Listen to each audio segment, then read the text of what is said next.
Гурджи, скажите, пожалуйста, вот на сегодняшний день сейчас очень модно, везде фигурируют слова медитация, практики медитации, йогическая медитация, тантрическая медитация. Но, насколько я знаю, в традиционной йоге, тантре нет такого понятия, как медитация, есть такое понятие, как дхьяна. Что вы можете об этом сказать? Хороший вопрос. На самом деле, сам термин медитация уже настолько вошел в моду, что в самой Индии часто индийские преподаватели йоги самые разные, как йога там разные учителя. То есть они часто используют слово медитация. Но понятие медитации, оно все-таки более западное, если не ошибаюсь, латинское, больше означает как размышление, осмысление. Медитацию используют в христианских также практиках. Ну, по-моему, в католичестве. Да, в католицизме. Дхьяна – это несколько иное. Вот. И медитация и дхьяна, они связаны с сознанием, безусловно, с умом человека, с чувствами. Медитация отличается тем, что она более такая абстрактная, мы думаем на какие-то темы. Дхьяна переводится как восприятие или созерцание, то есть когда мы в чистом состоянии ума, в спокойном, не отвлеченным, не взбудораженным чувствами, спокойно воспринимаем объект какой-то, да, объект медитации. Ну, чаще всего в Индии, то есть не медитация, а дхьяна. Даже я уже настолько привык к тому, что его многие используют. Мы направляем свое сознание в более высокий источник духовный. Мы сосредотачиваемся на каких-то божествах, на образе каких-то святых подвижников, учителей. Мы сосредотачиваемся на духовный свет, на пустотность и обретаем соответствующие возвышенные качества. То есть, это есть, в общем-то, дхьяна. Часто дхьяна отождествляется с такими понятиями, как самьяма. Самьяма означает направленность, контроль, то есть мы направляем ум в более высокий источник. И для того, чтобы мы смогли это сделать, чтобы нас ничто не отвлекало, мы стараемся отрегулировать то, от чего ум зависит. Это свои чувства, это дыхание, потому что ум зависит от состояния энергии. То есть если энергия чистая, энергия сбалансирована посредством дыхательных техник, посредством пранаямы.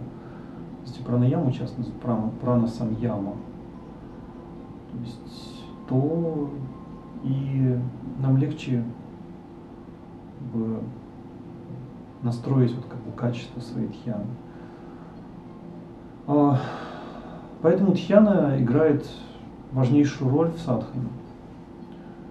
Зачастую большинство йогинов, они говорят, что дхьяна – это самое основное садхана. То есть они говорят, что можно на мантрах сосредотачиваться, можно на каких-то там созерцаниях, можно сосредотачиваться на образе божеств, когда мы совершаем какое-то поклонение. То есть разные формы дхьяны существуют. То есть в целом это однонаправленное сознание, да? Да, это однонаправленное сознание, и дхьяна носит всегда какой-то мистический оттенок. есть не просто мы там концентрируемся на что там чем-то приятном. Непонятном, на чем-то приятном, да. Потому что как бы, приятное как бы, всегда сопровождается и неприятным потом. То есть где нет оценочного мышления, уже как бы в этот момент оно не существует. То есть объект и субъект восприятия это одно целое получается. Или... Да, потому что как бы, не существует беспокойств ума. То есть не существует отвлечения ума, как бы, рассеянность, обусловленность ума. Мы можем войти в состояние созерцания, только когда вот это пустотное состояние нашего сознания как бы, проникает вот в объект созерцания. Тогда да, тогда мы, значит, практикуем дхьяну. Если мы просто вот сидим с серьезным выражением лица и там концентрируемся, то есть делаем вид, что мы концентрируемся, а на самом деле думаем о том, как у нас там колени болят, о том, как у нас молоко на плите убежало, да, там, вот, о том, какие у нас там, что-то могут сейчас натворить конкуренты в бизнесе, то есть это медитация скорее. Вот. А созерцание, посредством дхьяны мы как бы производим набор более чистой энергии.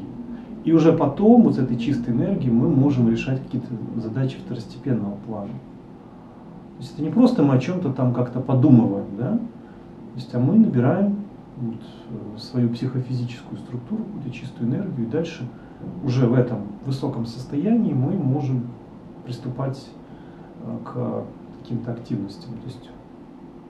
То есть в этом состоянии человек может достигать достаточной устойчивости на тех высоких сферах, которые обычному человеку в беспокойном состоянии ума недоступны. Да, то есть, знаете, часто мне спрашивают такой вопрос, ну вот йога, да, там, почему вы ее выбрали, типа вот, ну, йога, есть же еще и просто жизнь, да, ну да, там походил на йогу, там позанимался, вот. Ну жизнь-то идет, да. Вот. Начал серьезными делами. Надо же трезво смотреть на вещи. За ум браться. Но ум должен быть, да, должен быть в чистом состоянии, чтобы решать любые задачи, какие бы они ни были. Любому человеку нужно состояние йоги. Вот. И Патанджали, Махариши Патанджали, он объяснил йогу как, значит, состояние сознания, свободное от беспокойств. Вот это такой один из базовых ориентиров в йоге, вот, чтобы у человека не было какой-то зажатости, там, каких-то ограничений. Ну, как минимум он должен быть таким отдохнувшим, да? Вот. Йога — это то, что делает наше сознание спокойным, чистым, открытым для восприятия самых различных задач.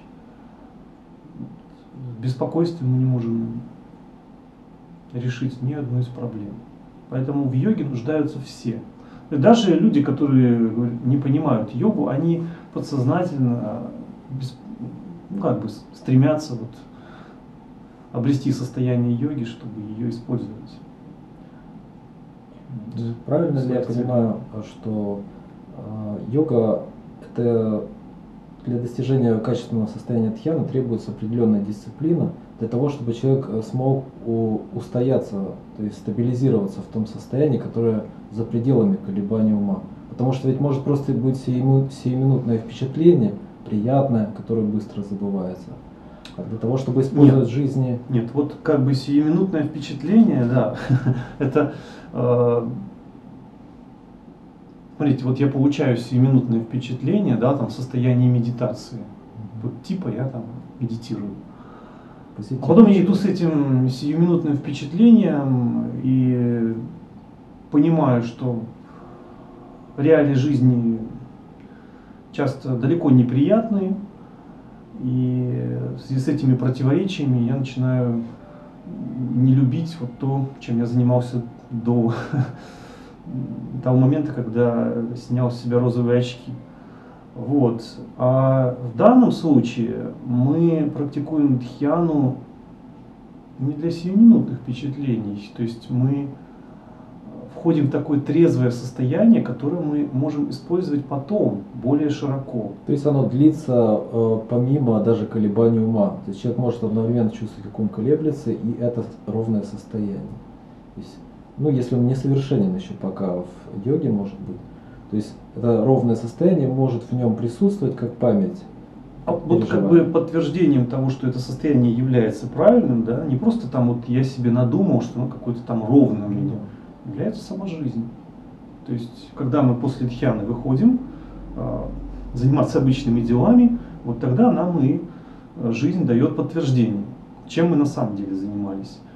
И если человек разумный, у него случаются какие-то проблемы, он начинает задумываться, вот что-то не то я делаю в своей духовной практике, что-то я вот или не доделал, или не учел, или неправильно как-то воспринимаю йогу, ну, начинает переосмысливать и, так сказать, в следующий раз он уже несет какие-то корректировки. Ну, так, потихонечку, маленечку идет его духовный путь. То есть нужна стабильность в подходах к такого рода практикам. Безусловно, то есть как жизнь она не останавливается, так и практика она не может остановиться. Это такое же достижение, как и любое достижение в жизни. Да, да. То есть реализация, долгосрочные какие-то капиталы. Совершенно верно. И посмотрите на историю великих йогинов в нашей надховской традиции. Это были какие-то цари, кшатрии, да, то есть, которые решали какие-то политические проблемы.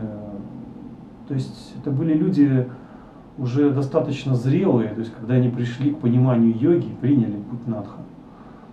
То есть это были не люди, которые там типа сходил там, что-то там поделал немножко, какую-то йогу, да, там, развеялся. То есть нет, вот, то, как большинство йогу воспринимают. То есть это люди уже с более таким взрослым, стабильным подходом к данной теме.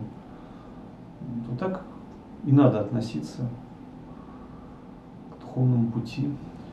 Спасибо, Гуруджи. Я надеюсь, что мы еще эту тему коснемся, потому что она очень широкая. Не мешало бы. Спасибо.